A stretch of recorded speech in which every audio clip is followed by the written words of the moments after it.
भारत के लोगों को ऐसे चूल्हे और लकड़ी पर खाना बनाना पड़ेगा। पिछले 2-3 दिनों से ये पैनिक काफी स्प्रेड हो रहा है और अब इसमें पूरा लेफ्ट लॉबी घुस गया है कि देश में गैस सिलेंडर खत्म हो गए और अब हमारे घरों में चूल्हा नहीं जलेगा। ध्यान से समझो, ईरान वॉर की वजह से स्ट्रेट ऑफ हॉर्मुज ब्लॉक हो चुका है। वहां से ही इंडिया का ऑलमोस्ट 90% एलपीजी आता था, तो सप्लाई चेन तो देखो टाइट हो चुकी है। लेकिन इंडिया के पास अभी भी 70 दिन का फुल गैस स्टोरेज स्टॉक मौजूद है। इसका सिंपल मतलब ये कि अगले 70 दिन तक अगर एक भी बूंद गैस ना आए तो भी पूरे देश के लिए इनफ सप्लाईज हैं। लेकिन ये भी समझो कि वॉर्स अनप्रेडिक्टेबल होती हैं। यूक्रेन और रशिया का वॉर 2022 से अब तक चल रहा है। ईरान में ये आग कब तक चलेगी किसी को नहीं पता, इसलिए सरकार एडवांस में ही कुछ स्टेप्स ले रही है। लेकिन इन पैनिक फैलाने वालों का रोना सुनो। ये बोल रहे हैं कि पुणे में गैस क्रेमेटोरियम्स बंद हो गए हैं और बेंगलुरु चेन्नई में रेस्टोरेंट्स बंद होने के कगार पर हैं। थोड़ा लॉजिक लगाओ, गैस क्रेमेटोरियम्स कोई एसेंशियल चीज नहीं है। उनका काम इलेक्ट्रिक और वुड फायर क्रेमेटोरियम से आराम से मैनेज होता है। तो ये शॉर्टेज हुआ या ऑप्टिमाइजेशन, तुम लोग बताना। अब आते हैं रेस्टोरेंट क्राइसिस पर। अब तक तुमने किसी बड़ी रेस्टोरेंट चेन को रोते हुए देखा, जैसे हल्दीराम है, डोमिनोज है, कि उनको गैस नहीं मिल रही? बिल्कुल नहीं सुना होगा, सुनोगे भी नहीं, क्योंकि स्मॉल और मीडियम साइज रेस्टोरेंट्स पैसे बचाने के लिए इलीगल मीन से कमर्शियल गैस लेते हैं। पूरी नहीं, बट हाँ एक बहुत कंसिडरेबल पोर्शन ऐसे ही आता है। अब वीडियो जो तुम देख रहे हो लोगों की कि सिलेंडर के लिए लाइन में लगे हुए, उसका सबसे बड़ा रीजन ये है कि सरकार ने जो पहले सिलेंडर मिलते थे वो 21 दिन के गैप में मिलते थे, उसे बढ़ाकर 25 डेज कर दिया है। अब इससे लोगों को कंफ्यूजन है,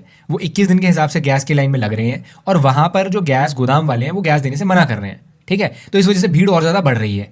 और ये भीड़ क्यों बढ़ रही है? क्योंकि पैनिक फैलाया जा रहा है। कौन पैनिक फैलाया जा रहा है ये देख लो। ऐसी अनप्रेडिक्टेबल ग्लोबल क्राइसिस में एक स्ट्रॉन्ग सरकार एक्चुअली कैसे एडवांस में काम करती है वो समझो। सरकार ने देश में एसेंशियल कमोडिटीज एक्ट 1955 लागू कर दिया है। इस कानून के अंडर रिलायंस जैसी बड़ी प्राइवेट कंपनीज और सरकारी रिफाइनरीज को एक क्लियर ऑर्डर दिया गया है। उन्हें बोला गया है कि इंडस्ट्रियल केमिकल्स और पेट्रोकेमिकल्स बनाना एकदम बंद कर दो और जितना भी तुम्हारे पास प्रोपेन और ब्यूटेन है उसे सिर्फ डोमेस्टिक एलपीजी बनाने के लिए यूज करो। इससे चीजें लॉन्ग टर्म में बहुत ज्यादा स्टेबल रही compare to many other nations. और एक वो टाइम था जब 2013 में फ्यूल क्राइसिस आया, तो यूपीए सरकार के मिनिस्टर ने आइडिया दिया कि फ्यूल बचाने के लिए रात को 8 बजे के बाद पेट्रोल पंप ही बंद कर दो। तो पैनिक मत करो, घबराओ बिल्कुल मत, सारी चीजें एकदम नॉर्मल हैं। ट्रस्ट करो गवर्नमेंट को। मतलब तुम लोग दूसरे देशों के हालात देख रहे हो, इंडिया उनसे बहुत ज्यादा स्टेबल है, तो अपना दिमाग लगाओ, पैनिक से बचो और समझो इस पैनिक को फैला कौन रहा है, उनका क्या बेनिफिट है।